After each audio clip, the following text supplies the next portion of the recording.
SC/ST വിദ്യാർത്ഥികളുടെ ഉന്നത പഠനം പ്രതിസന്ധിയിൽ. ഈ ഗ്രാന്റ്സ് ഒരു വർഷത്തിലേറെ ലഭിക്കുന്നില്ല എന്നാണ് വിദ്യാർത്ഥികളുടെ പരാതി.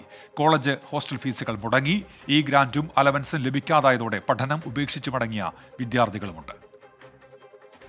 അച്ഛന് കൂലിപ്പണി, അമ്മക്ക് തൊഴിലുറപ്പ്. അച്ഛൻ എപ്പോഴും കൂലിപ്പണി കിട്ടണമെന്നൊന്നുമില്ല. അത് റേഷൻ അരി ഉള്ളത് കൊണ്ട് വീട്ടിൽ ചോറ് വെച്ച് പോകുന്നു. അച്ഛൻ എപ്പോഴെങ്കിലും കിട്ടുമ്പോഴത്തേക്ക് ഹോസ്പിറ്റൽ കേസ് അങ്ങനത്തെ എന്തെങ്കിലും ഉണ്ടാവും. അതിന് എനിക്ക് ഈ 5000 രൂപ തരണം. അങ്ങനെ അവർ കുറേ കടയിലെടുത്തിട്ടാണ് എന്നെ ഹോസ്റ്റൽ ഫീസ് അടക്കാനെല്ലാം സഹായിച്ചത്. ഗവൺമെൻറ് ഇതുവരെ എനിക്ക് ആ 3000 രൂപ എന്ന് പറഞ്ഞാൽ ഇതുവരെ എൻ്റെ അക്കൗണ്ടിലേക്ക് ഇട്ടിട്ടില്ല. പഠനം മുടങ്ങി വീട്ടിലിരിക്കുന്ന ഒരവസ്ഥയാണ് ഇപ്പോൾ. SC/ST വിദ്യാർത്ഥികളുടെ ഉന്നത പഠനത്തിനുള്ള ഏക ആശ്രയമായ സർക്കാരിന്റെ സാമ്പത്തിക സഹായമാണ് മുടങ്ങിയത്. വിദ്യാർത്ഥികൾ ഫീസടച്ചിട്ട് മാസങ്ങളായി. സ്വന്തം നാട് വിട്ട് ഉന്നത പഠനത്തിനായി മറ്റിടങ്ങളിലെത്തിയ വിദ്യാർത്ഥികൾക്ക് ഹോസ്റ്റൽ ഫീസും മുടങ്ങി. ഇത് നിർത്തിയാലോ എന്ന് ആലോചിച്ചുകൊണ്ടിരിക്കുകയാണ്. ഞാൻ മെസ് ബില്ല് അടയ്ക്കാനില്ല. അവരിങ്ങനെ ഹോസ്റ്റലിൽ ചെല്ലുമ്പോൾ അവിടെ നിന്നും ചോദിക്കും, കോളേജിൽ ചെല്ലുമ്പോൾ കോളേജിൽ നിന്ന് ചോദിക്കും. എന്ത് ചെയ്യേണ്ടതെന്ന് അറിയാണ്ട് ഇങ്ങനെ നിൽക്കുകയാണ്. കോളേജിൽ സംസാരിച്ചപ്പോൾ അവർ പറയുന്നത് നിങ്ങൾക്കിപ്പോൾ ഇത്രേ കിട്ടുള്ളൂ, നിങ്ങളെ മുന്നത്തെ സീനിയേഴ്സിന് ഇതുവരെ കിട്ടിയിട്ട് കൂടിയില്ല. ഫീസ് അടയ്ക്കണമെന്ന കോളേജ് അധികൃതർ ആവശ്യപ്പെടുന്നുണ്ട്. സാമ്പത്തികമായി ഏറെ പിന്നോക്കം നിൽക്കുന്നവർക്ക് പഠനം ഉപേക്ഷിച്ചു പോവുകയല്ലാതെ മറ്റു വഴിയില്ല.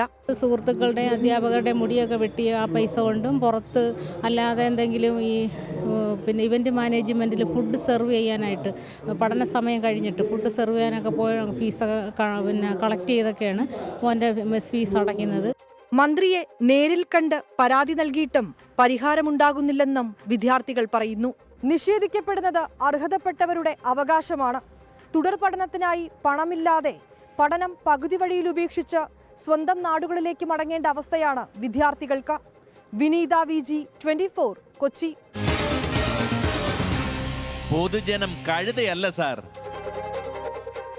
അപ്പോൾ ആ കുട്ടികളുടെ പഠനം അത് മുടങ്ങാൻ പാടില്ല. അവർ പഠിക്കണം, നന്നായി വളരണം, മുൻപോട്ട് പോകണം, നല്ല ജീവിത മാർഗം കണ്ടെത്തണം. അതുകൊണ്ട് ആ ഗ്രാന്റിൻ്റെ കാര്യത്തിൽ സർക്കാരിൻ്റെ ഭാഗത്തുനിന്ന് അടിയന്തരമായ ഇടപെടൽ ഉണ്ടാകുമെന്നാണ് നമ്മൾ പ്രതീക്ഷിക്കുന്നത്. 1-2 പ്രേക്ഷക പ്രതികരണങ്ങൾ കൂടി ശ്രദ്ധയിൽപ്പെടുത്തുകയാണ്. വിലക്കയറ്റം എന്തെങ്കിലും ചർച്ച ചെയ്യൂ എന്ന് ഷിജു PV ആവശ്യപ്പെടുന്നുണ്ട്.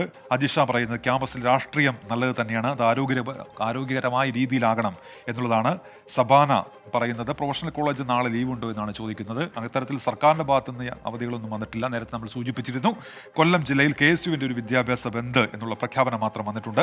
രാജേഷ് രാജനൊരു പ്രതികരണം നടത്തുന്നത് ഇങ്ങനെയാണ്: വോട്ടവകാശമുള്ള കലാലയങ്ങളിലെ വിദ്യാർത്ഥികൾ രാഷ്ട്രീയ പ്രവർത്തനം പാടില്ല എന്ന ഹർജി തന്നെ കോടതി പരിഗണിക്കാൻ പാടില്ലായിരുന്നു എന്നാണ് അദ്ദേഹത്തിൻ്റെ അഭിപ്രായം പറയുന്നു. കുട്ടപ്പൻ തമ്പി എന്നുള്ള അക്കൗണ്ടിൽ നിന്നുള്ള പ്രതികരണം: മാധ്യമധർമ്മം കൂടി പാഠ്യപദ്ധതിയിൽ ഉൾപ്പെടുത്തണം എന്നുള്ളതാണ്. ഇങ്ങനെ വിവിധ വിഷയങ്ങളിൽ പ്രേക്ഷകർ സജീവമായി പ്രതികരിക്കുന്നു. ആ പ്രതികരണങ്ങളൊക്കെ നമ്മൾ കാണുന്നുണ്ട്. അത് ആ നിലയ്ക്ക് തന്നെ കണക്കിലെടുക്കുകയും ചെയ്യുന്നുണ്ട്. ഇനി ചെറിയൊരു ഇടവേളയാണ്. ഇടവേളയ്ക്ക് ശേഷം മറ്റ് ജനകീയ വിഷയങ്ങളിലേക്ക്. ഇടവേള.